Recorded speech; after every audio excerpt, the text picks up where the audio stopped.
All right, today we're going to show you a Landis. This is a big, well, it's an 18 by 48 cylindrical grinder. 48 inches between centers and 18-inch swing.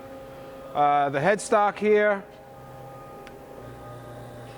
is both live and dead. You can slow it down and speed it up.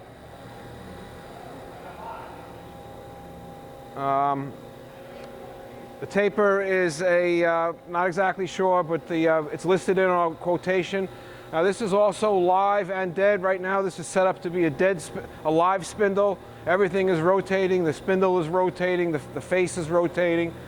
But if you wanted to lock the spindle in place and just rotate the outer portion of this, the driver part of it, and drive your part between centers, you can do that. At this point here, there's a locating pin, and when you pull that out and loosen the middle, the two bolts that are here and one below over here, you can swivel this a certain amount of degrees each way, again listed in our quotation. Over here is the tailstock. You have opening and closing. This can also be used a certain way where you can open and close it with the hand wheel. People do that sometimes when they have heavier parts. They like to close it by using a hand wheel. So as you rotate this, the spindle nose goes out toward the center hole.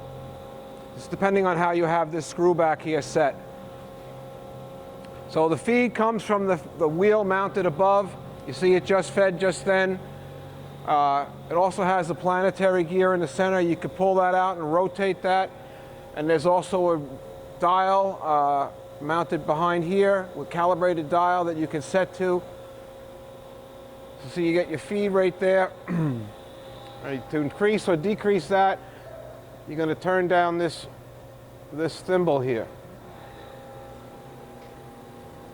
So here's your hand wheel for the longitudinal table. Right now it's running on hydraulics. That's this lever here. That'll stop it. And that starts it. You also have tarry or dwell. If you wanted it to stay a little bit longer on the right side or the left side or even both sides, you can adjust both of them independently. Your table traverse rate is here. This gives you faster and slower.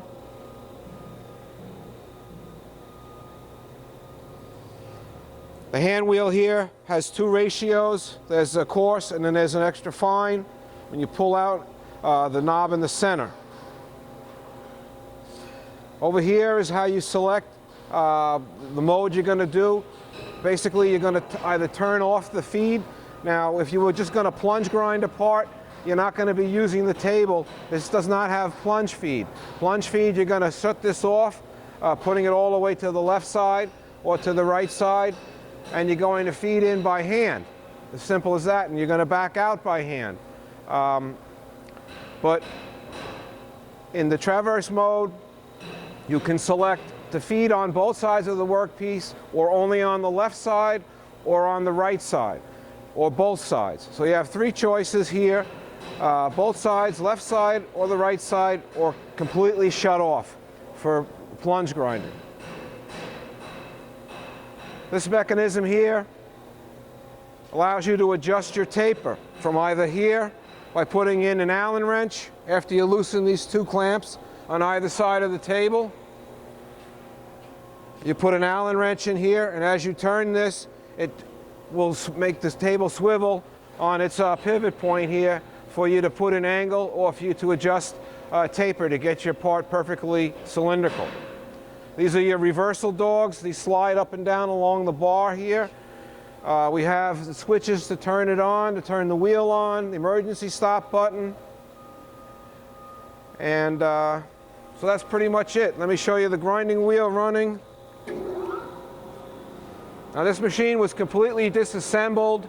The ways were in really nice condition. Everything was cleaned up nice, and all the surfaces were stoned nicely and put back together. You've got this pump down here is a pump for your cross slide. When you pull on this, you're putting oil underneath your slide here. This long table here is lubricated by the hydraulic system. It's constantly pumping a little oil underneath that table.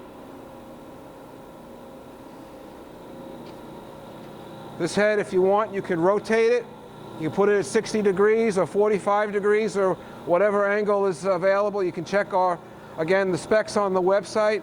But this is all freed up here and cleaned up. You loosen up those screws and this thing will just swivel to wherever you want it. It can also be adjusted, a course adjustment, where the top slide here can be moved in and out manually. You have to loosen the big collar nut up here, and you have to physically, with brute force, push that slide forward and then lock it down again to gain more or less space, depending on what you're grinding.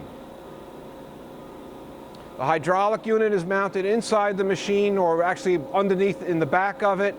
The footprint that you see right here is pretty much the grinder itself. The coolant tank is built into the case. The base of the machine is part of the casting. There's a huge gusher pump on the side that's going to pump plenty of oil. And then you just have over here the electrical cabinet. Excuse me. And if you can look down here, you've got a handful of red wires and a handful of black wires that are all labeled, and that's all that needs to actually be connected to the machine, except your power, your 460, 440, 480, whatever you have, it'll work coming in.